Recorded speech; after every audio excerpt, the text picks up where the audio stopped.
Saudara, Kementerian Sosial ini mendirikan beberapa tenda, total ada 10 tenda yang rencananya akan didirikan. Tenda seperti apa? Juru kamera saya akan menunjukkan kepada Anda. Ini merupakan salah satu tenda berstandar COVID-19. Memang kita tahu bencana di Mamuju, Sulawesi Barat, ataupun juga yang terjadi di Majene ini terjadi di tengah pandemi COVID-19. Artinya ketika para pengungsi ini kemudian mencoba untuk menyelamatkan diri dan mencari tempat yang lebih aman, kebanyakan dari mereka memilih kendaraan pribadi ataupun mendirikan terpal-terpal yang tentu saja ini tidak bisa kemudian membuat mereka menjaga jarak satu sama lain. Sedikit saya gambarkan, saudara, salah satunya adalah selain kemudian memang ini merupakan tenda yang cukup nyaman, artinya jika dibandingkan dengan terpal-terpal yang kemudian dibuat secara mandiri, ini juga ada beberapa fasilitas seperti misalnya listrik, kemudian juga ada pintu dan jendela sehingga sirkulasi udara ini pun cukup baik di kawasan ini. Dan saudara, saat ini nampak di kamera atau di visual terkini yakni ada petugas yang kemudian memasang salah satu lampu untuk penerangan. Artinya listrik pun sudah dialirkan di tenda ini. Nah, lebih lengkapnya kita akan berbincang dengan Bapak Safi'i. Selamat siang Pak Safi'i dari Kementerian Sosial ya Pak ya? Dari Kementerian Sosial Jakarta. Baik. Pak, ini tadi saya melihat ada beberapa hal yang berbeda dari tenda ini. Kalau boleh tahu Pak, tenda ini disebut sebagai tenda berstandar COVID-19. Nah, ini sebetulnya apa yang membuat tenda ini berbeda dengan tenda-tenda yang lain, Pak? Ini ada tenda yang menjawab. Jadi ini kami namakan tenda pengungsi COVID-19.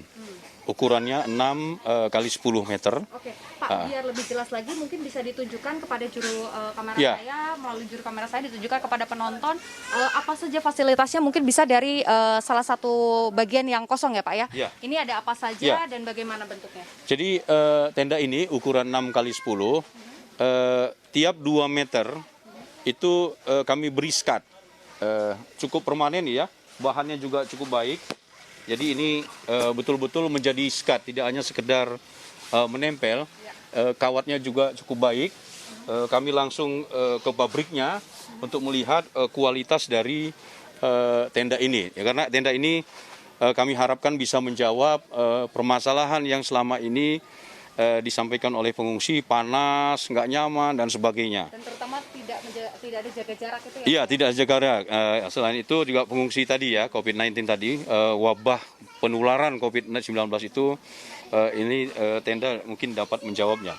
Nah, kemudian di bawahnya kami kasih terpal, ukuran 6 kali 10 juga, sesuai dengan lebar tenda ini 6 kali 10, kami kasih terpal ini dalam rangka untuk memberikan kenyamanan juga. Jadi kalau ini kita di atas rumput lapangan sepak bola, ini sangat nyaman mungkin ya. Kemudian untuk menambah kenyamanan bagi kelompok rentan, kami juga membuat semacam kasur lipat.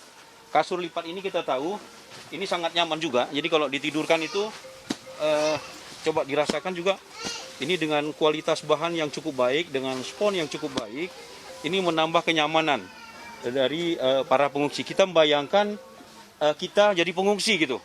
Bagaimana kondisi jam 1 siang ini kita merasa nyaman di dalam tenda. Jadi saya pikir kita membuat tenda ini menganggap kita jadi pengungsi gitu. Saya sebagai direktur bencana alam mungkin merasakan juga kenyamanan dan saya nyaman. Kemudian dengan sirkulasi tadi. Sirkulasi udara dari tiap skat-skat itu membuat udara mengalir.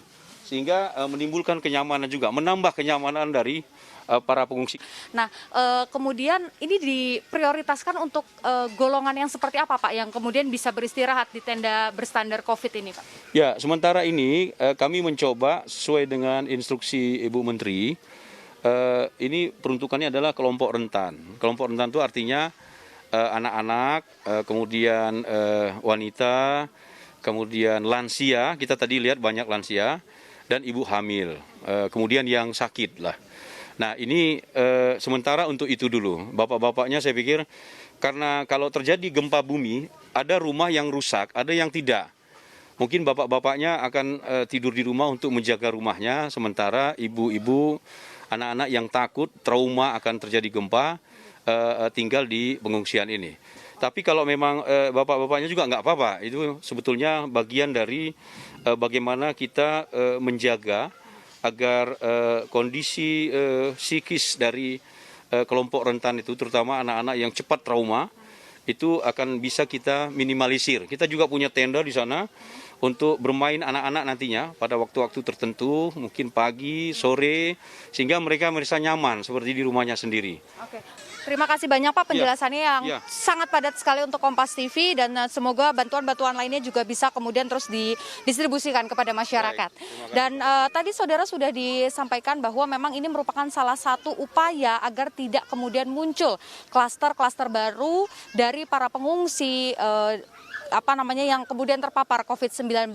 Diharapkan nantinya para pengungsi selain bisa aman dan juga nyaman dari ancaman gempa ataupun bencana alam lainnya, para pengungsi ini juga bisa bebas dari ancaman COVID-19. Niputu Trisnanda, Niko Arianto, Mamuju, Sulawesi Barat.